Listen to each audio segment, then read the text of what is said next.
Good morning, everyone. It's Yelena from the Healing Light, and today on this beautiful, I would say to you, rainy day, and it is a beautiful day, I wanted to share with you something which I had a thought this morning while I was driving my daughter to school. And every morning, some of you know that I have got literally like just over an hour to drive my daughter to school. And this morning I had a very quiet phone, which was like, for a change, a really nice thing to have got. So I had time to think about it and hear the messages, what they're incoming for everyone else to say to them.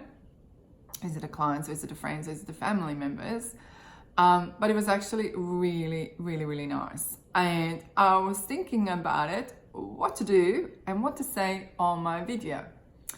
And every week is very different for me with my clients because I get the weeks where I have got, let's go say examples of it, suicidal clients or panic attacks or children, they can't sleep, they have nightmares. And for the last couple of weeks, I've been seeing more and more, codependent issues, triggers of the codependent personalities. And the other one is they're actually in relationship with narcissist, and being there, so I understand that completely. And when you are in a relationship with narcissist, and why does the codependent person goes into the narcissist relationship? And every single relationship, especially if they're triggering you so much, remember, what are they teaching you? Because if they're triggering to you, if they're reflecting something and something rises up instead of you, it's actually, you should be grateful for it because it's something what you need to know that you have to heal. And I remember somebody who said to me, oh, every girlfriend done that to me. Everyone was doing it. And I'm like, and he didn't do nothing about it because he thought that every girlfriend is absolutely completely wrong.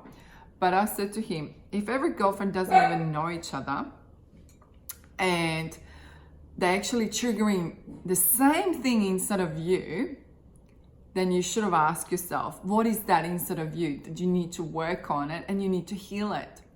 Mind you, that person is narcissistic behavior.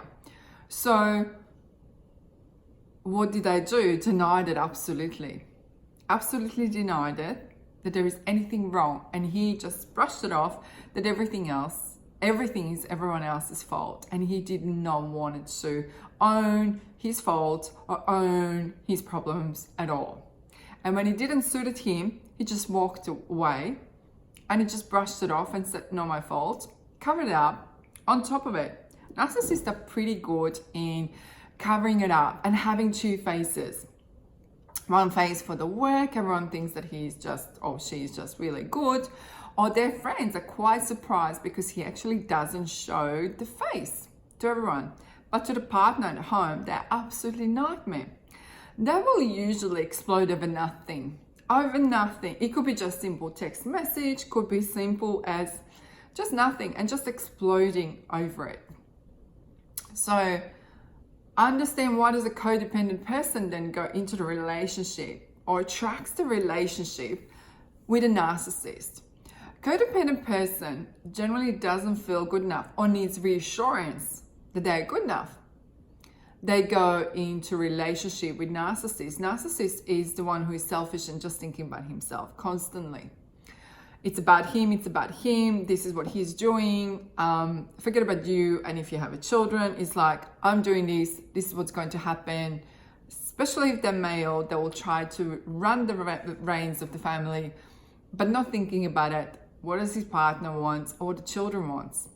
Not at all, because it's all about him and what he did not get in his childhood, that this family were going to pay for it now.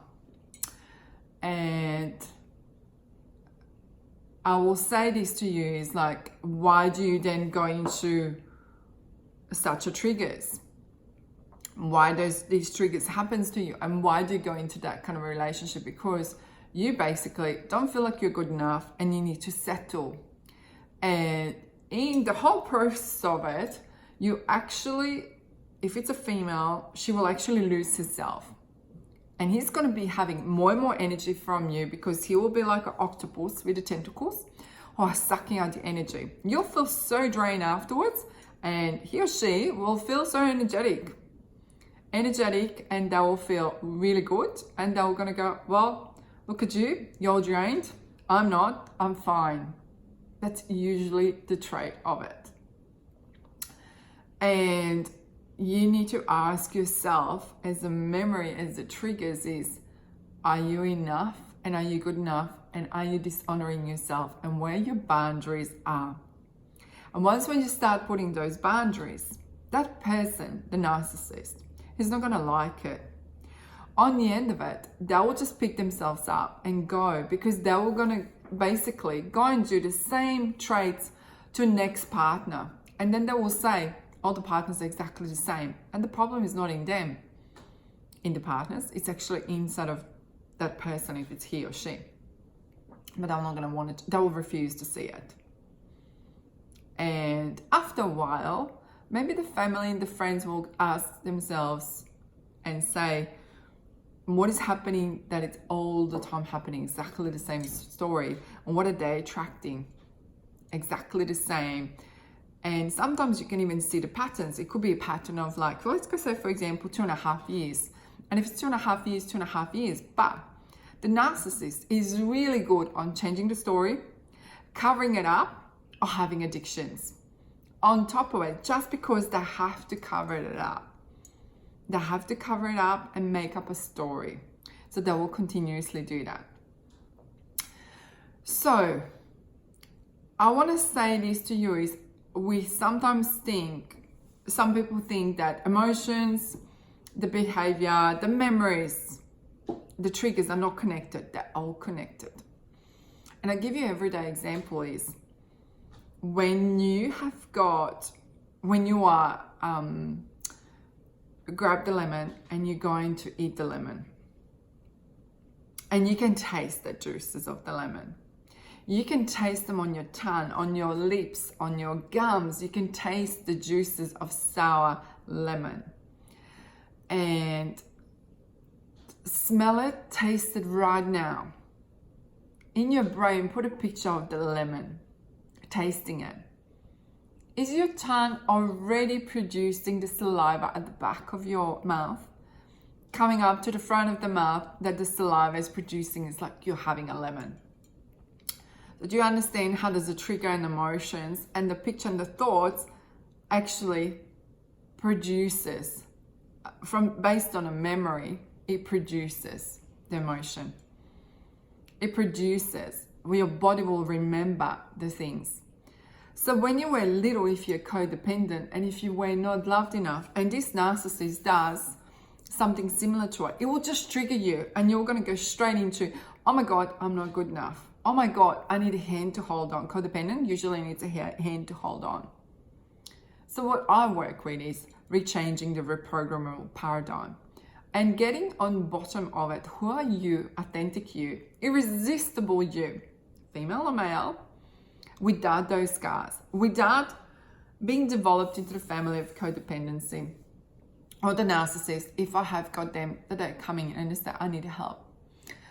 And how do we work through it before those scars happened? Juggle the memory, working with them from the counseling point of view, from energy point of view. I work with them to clean up the blocks and the grids, what's inside of them. What actually, and they're still holding on to them. And generally, narcissists will have a throat problem. So they will have, because they're usually screamers and the yellers, so they will have a chest and the throat problems and upper part. It will be really, really blocked off. Codependent one, they will generally gain the weight around your waist, around the belly button. They will hold it in the sacral area and around the hips, because it's all about the protection.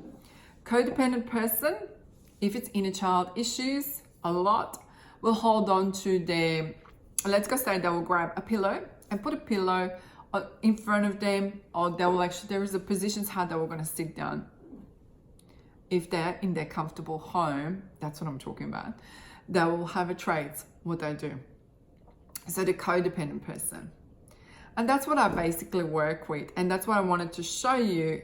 What do I do and how and what kind of different types and personalities there is, and working with rewiring your brain and that paradigm inside of your brain, which is a memory, as a memory of a lemon, as a memory of what you've been taught when you were little. And that's why I'm such a huge advocate as a mother to say, you need to be so careful. What do you do when you have a children, and when, as a mother or the father, it's a huge responsibility not to put our scars, our patterns onto the children.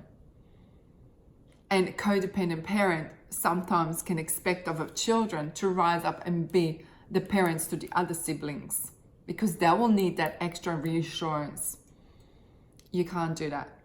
Those children, what you have got, they're children. They are not your little mini you or mini your husband to help you out. You can't put that responsibility on them. Because guess what? I see them here and they go, I had always responsibility. I refuse to have got responsibility. And then they go into the relationships where they just don't want to take any reins at all. And again, if they're embodied in that program, how can I then a masculine man to become a masculine man when he doesn't want to take a reins? Because he sits back and says, I had all of this on my family, put on me from my family. I don't want to do it again. And again, a female one who has exactly the same says, I don't want to have children because I had other siblings to look after. I'm not going to do this again. And I don't feel like doing this again because I had that in my childhood already. So they don't want to do it.